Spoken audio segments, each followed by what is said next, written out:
Shalom, perkenalkan nama saya Puspita Sari. Saya dari Prodi Bimbingan Konseling Kristen dan pada video ini saya akan menjelaskan peta perjalanan Paulus yang ketiga. Ya baik, perjalanan Rasul Paulus yang ketiga ini dimulai pada Kisah Para Rasul 18 ayat yang ke-23, di mana di situ dikatakan setelah beberapa hari lamanya ia tinggal di situ, yaitu di Antiokhia, Syria. Ia berangkat pula lalu menjelajahi seluruh tanah Galatia dan Frigia untuk meneguhkan hati semua murid-muridnya. Nah, pada Kisah Para Rasul 18 ayat 24-28, di mana Rasul Paulus memulai perjalanan misinya ke Apolos di Efesus. Ada seorang yang bernama Apolos yang percaya kepada Tuhan Yesus, dan ia juga berani berbicara kepada orang-orang Yahudi bahwa Yesus adalah Mesias yang dijanjikan Allah. Nah, pada Kisah Para Rasul 19 ayat 1-7, pada pasal ini Rasul Paulus telah tiba di Efesus. Kita tahu bahwa Efesus ini merupakan pusat penyembahan berhala. Ada 2 kuil besar ada di sana. Tetapi di kota Efesus ini Rasul Paulus juga masih menjumpai orang-orang percaya, orang-orang Kristen, tetapi mereka belum menjadi Kristen yang lengkap. Karena kita bisa baca di pasal 2, ayat yang kedua dan ketiga, di situ mereka ketika ditanya oleh Rasul Paulus mengenai Roh Kudus, dan mereka menjawab mereka belum mengenal Roh Kudus. Itulah sebabnya mereka dikatakan orang-orang Kristen yang belum lengkap. Pada Kisah Para Rasul 19 ayat 8-12, di ayat ini Rasul Paulus masih berada di kota Efesus. Di Efesus ini Paulus mengunjungi rumah-rumah ibadat dan mengajar dengan berani. Tetapi dalam pemberitaannya ini Rasul Paulus selalu bertemu dengan orang-orang yang tidak menyukai kekristenan. Tetapi hal itu tidak membuat Rasul Paulus putus asa, sehingga Rasul Paulus berpindah tempat dan membawa murid-muridnya atau orang yang sedang diajarnya ke tempat kuliah yang disebut Tiranus. Di tempat tersebut Rasul Paulus kembali mengajar mereka. Pada Kisah Para Rasul 19 ayat 13-20, pada ayat ini Rasul Paulus masih berada di kota Efesus. Pada ayat sebelumnya kita telah membahas bahwa kota Efesus ini merupakan pusat penyembahan berhala dan terbiasa dengan penyusiran setan. Nah, dalam ayat ini terdapat anak-anak Skewa yang melakukan pengusiran setan tetapi gagal. Anak-anak Skewa ini adalah anak-anak imam kepala Yahudi yang bernama Skewa. Anak-anaknya Skewa ini berjumlah 7 orang. Nah, pada ayat yang ke-13 mereka mengusir roh-roh jahat dengan mengatakan, "Aku menyumpahi kamu demi nama Yesus yang disebutkan oleh Rasul Paulus." Nah, dari ucapan tersebut kita tahu bahwa mereka tidak percaya kepada kuasa, hanya mereka percaya kepada nama saja, sehingga mereka justru diserang kembali oleh roh jahat tersebut. Nah, yang ke-7 orang itu mengalami luka-luka. Ketika orang-orang melihat kejadian tersebut, mereka merasa ketakutan dan berinisiatif membakar buku-buku sihir mereka. Pada Kisah Para Rasul 19 ayat 21-22, pada ayat ini Rasul Paulus masih berada di kota Efesus, dan dia mempunyai maksud untuk pergi ke Yerusalem melalui Makedonia dan Akhaya. Kita bisa lihat pada peta bahwa Rasul Paulus bisa saja langsung ke Yerusalem, tetapi ia memilih melalui Makedonia dan Akhaya karena mereka telah mengambil keputusan untuk menyumbangkan sesuatu kepada orang-orang miskin yang ada di Yerusalem. Pada Kisah Para Rasul 19 ayat 22-40, Rasul Paulus masih berada di kota Efesus. Lalu ia mengutus Timotius dan Erastus untuk mendahuluinya ke Makedonia. Di Efesus ini Rasul Paulus menghadapi sebuah persoalan, yang datangnya dari seorang Demetrius. Kita tahu dalam bacaan kita bahwa Demetrius merupakan seorang yang pembuat patung perak dan menuduh Paulus sebagai penyesat karena Paulus mengatakan bahwa yang dibuat tangan manusia bukanlah dewa. Demetrius khawatir perkataan Paulus akan mengancam penghasilannya dan pegawainya. Lalu Demetrius mengumpulkan seluruh pegawai perak dan menghasut mereka untuk melakukan keributan dan permasalahkan pemberitaan Injil Rasul Paulus. Di ayat yang ke-28 sampai 29 di situ diceritakan bahwa keadaan saat itu sangat kacau, sangat tidak terkendali. Lalu Rasul Paulus ingin menjumpai mereka yang membuat huru-hara, tetapi ia dilarang oleh murid-muridnya. Mengapa demikian? Karena dalam ayat yang ke-32 di situ ditulis bahwa orang-orang kebanyakan tidak tahu untuk apa mereka berkumpul. Dan jika Paulus menghampiri mereka, setiap perkataan Paulus akan dipermasalahkan. Oleh karena itu, ia dilarang oleh murid-muridnya. Dalam Kisah Para Rasul 19 ayat 39-40, dalam ayat ini ada seorang panitia kota yang muncul memberikan nasihatnya kepada orang-orang yang berkumpul tersebut. Kemudian mereka membubarkan diri setelah mendengar nasihat dari panitia kota tersebut. Nah, pada Kisah Para Rasul 20 ayat 1-3, Rasul Paulus masih berada di Efesus. Seperti kita dengar tadi bahwa telah terjadi huru-hara yang hebat, dan setelah huru-hara itu reda, Rasul Paulus kemudian memanggil murid-muridnya untuk menguatkan hati mereka. Karena pasti banyak di antara mereka yang merasa ketakutan dan gentar. Dan setelah para murid-muridnya itu menjadi kuat, Rasul Paulus kemudian pamitan untuk melanjutkan perjalanannya kembali. Ia berangkat dari Efesus ke Makedonia, di mana di Makedonia ini sudah masuk Eropa. Sebelumnya Rasul Paulus sudah pernah sampai di Makedonia pada perjalanannya yang kedua, dan pada perjalanan ketiga ini Rasul Paulus mengunjungi tempat-tempat di mana ia pernah menyampaikan kabar sukacita. Di tempat-tempat itu Rasul Paulus menjelajahi Filipi, kemudian sampai ke Amfipolis, Apolonia, Tesalonika, Berea, dan akhirnya Rasul Paulus tiba di daerah Yunani yang terdapat di Athena dan Korintus.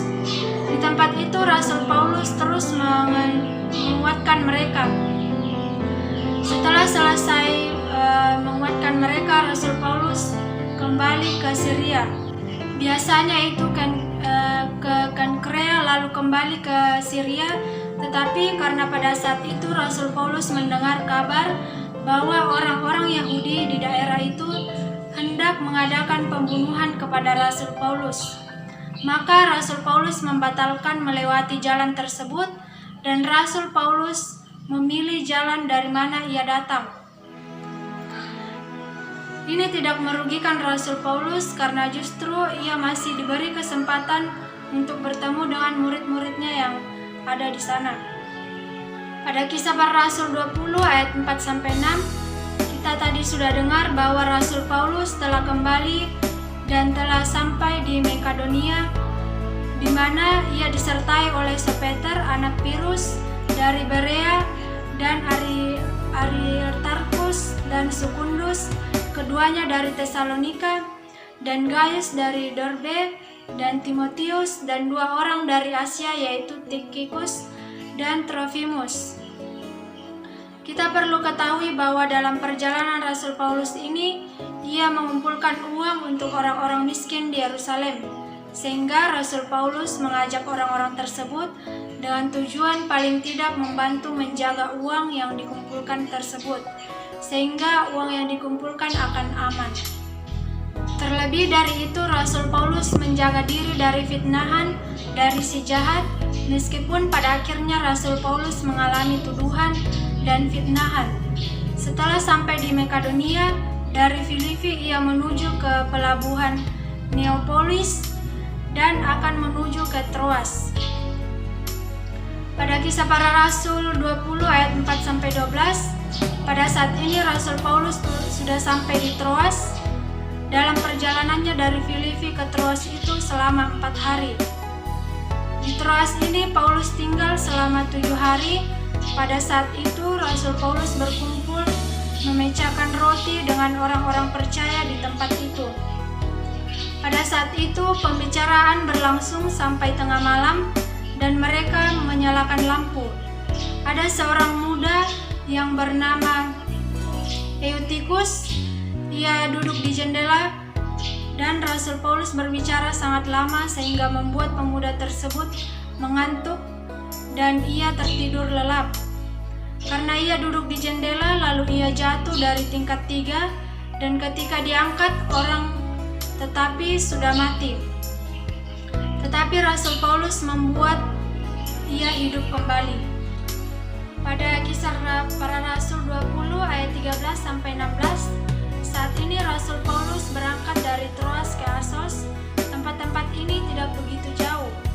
Orang yang bersama-sama dengan Paulus lebih dahulu pergi berlayar ke Asos, sedangkan Paulus berjalan kaki ke Asos dan kemudian mereka bertemu di sana.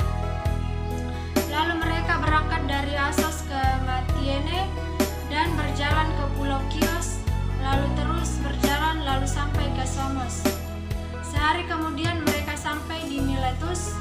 Kita lihat di peta bahwa Efesus dan Miletus ini berdekatan. Tetapi Paulus tidak singgah di Efesus karena kalau ia singgah akan terlalu lama berada di sana. Dan ia ingin mengajar waktu agar sampai di Yerusalem sebelum hari Pentakosta.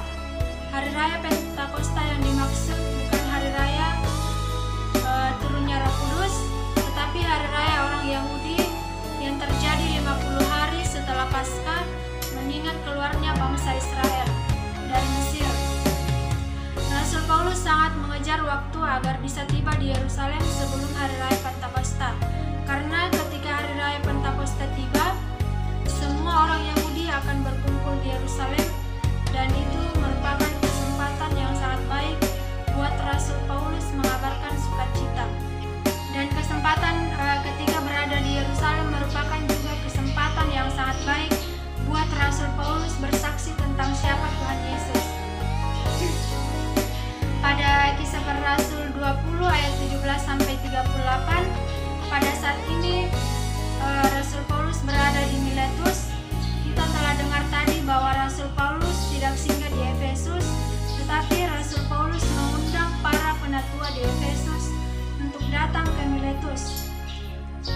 Setelah para penatua itu sampai, Paulus bercerita kepada mereka mengenai perjalanan penginjilannya, tentang bagaimana ia tiba di Efesus, bagaimana ia mengisahkan mencucurkan air matanya menghadapi orang-orang Yahudi yang ingin membunuhnya, tetapi Rasul Paulus tetap melakukan pemberitaan Injil.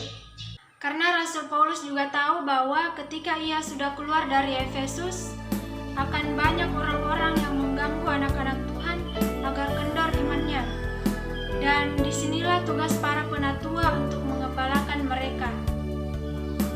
Pada Kisah Para Rasul 21 ayat 1-5, di sini Rasul Paulus telah berada di Miletus, dan di sini Rasul Paulus telah berpamitan dengan penatua-penatua dari Efesus dan melanjutkan perjalanannya menuju Kos.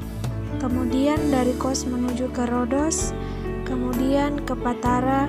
Di Patara ini Rasul Paulus mendapat kapal yang hendak menyeberang ke Fenisia. Lalu Rasul Paulus bersama rombongan naik kapal tersebut. Mereka terus melewati Laut Tengah dan dikatakan di sebelah kiri mereka ada Siprus. Kemudian akhirnya sampai di Tirus, yaitu wilayah Syria. Di Tirus ini Rasul Paulus mengunjungi para murid selama 7 hari lamanya.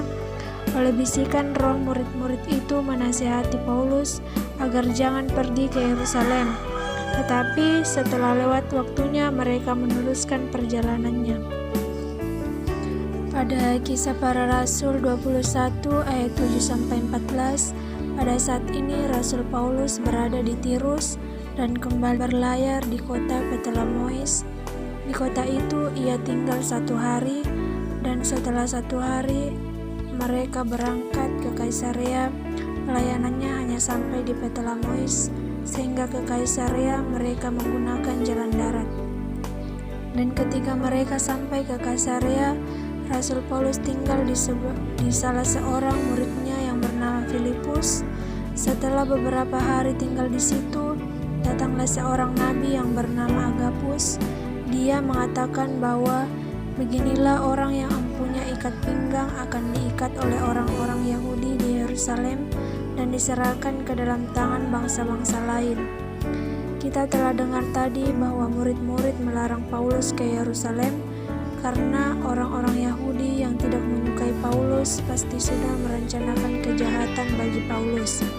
Karena nantinya semua orang Yahudi itu akan berkumpul di Yerusalem, tetapi Rasul Paulus tetap akan ke Yerusalem untuk memberitakan kabar sukacita supaya orang-orang yang pemahamannya salah dapat diluruskan oleh pemahaman baru yang dibawa Rasul Paulus, meskipun ia harus menghadapi kematian. Pada Kisah Para Rasul 21 ayat 15-26, pada ayat ini Rasul Paulus telah tiba di Ketika Rasul Paulus baru saja tiba, ia disambut dengan orang banyak dengan suka hati. Di Yerusalem ini ia tinggal di rumah Manason, dan keesokan harinya ia pergi mengunjungi Yakobus dan penatua di Yerusalem, dan semuanya sudah berkumpul di rumah Yakobus. Kemudian Rasul Paulus menceritakan yang dilakukan Allah kepada bangsa-bangsa lain karena pelayanannya. Dan pada ayat yang ke-21, di situ orang-orang Yahudi mengira bahwa Paulus menganjurkan untuk orang Yahudi yang di perantauan melepaskan hukum Musa. Paulus melarang menyunatkan anak-anak mereka, dan Rasul Paulus menyuruh mereka meninggalkan adat istiadat bangsa Yahudi. Ini berita yang tersebar di kalangan orang-orang Yahudi di Yerusalem yang membuat mereka menjadi marah. Padahal maksud Paulus bukanlah untuk menyuruh mereka melepas Taurat, tetapi berita itu sudah beredar luas di kalangan orang-orang Yahudi di Yerusalem. Pada ayat yang ke-23-24, para sahabat dan murid-muridnya menyarankan untuk mentahirkan dirinya dengan cara membawa 4 orang yang sedang bernasar, di mana orang yang bernasar ini menjauhkan diri dari makanan daging, menjauhkan diri dari pisau cukur selama 7 hari, dan mereka tidak bekerja. Rasul Paulus harus membiayai mereka karena setelah selesai nasar mereka harus mempersembahkan seekor domba berumur 1 tahun sebagai korban penghapus dosa, seekor domba jantan sebagai korban perdamaian, 1 keranjang roti tidak beragi, kue tepung campur minyak, daging persembahan, minuman persembahan. Sahabat-sahabat Rasul Paulus menyarankan untuk menanggung biaya mereka, sebab dengan demikian Rasul Paulus akan dianggap mentahirkan dirinya bersama-sama dengan mereka. Ya baik, demikianlah kisah perjalanan Paulus yang ketiga. Sekian dan terima kasih.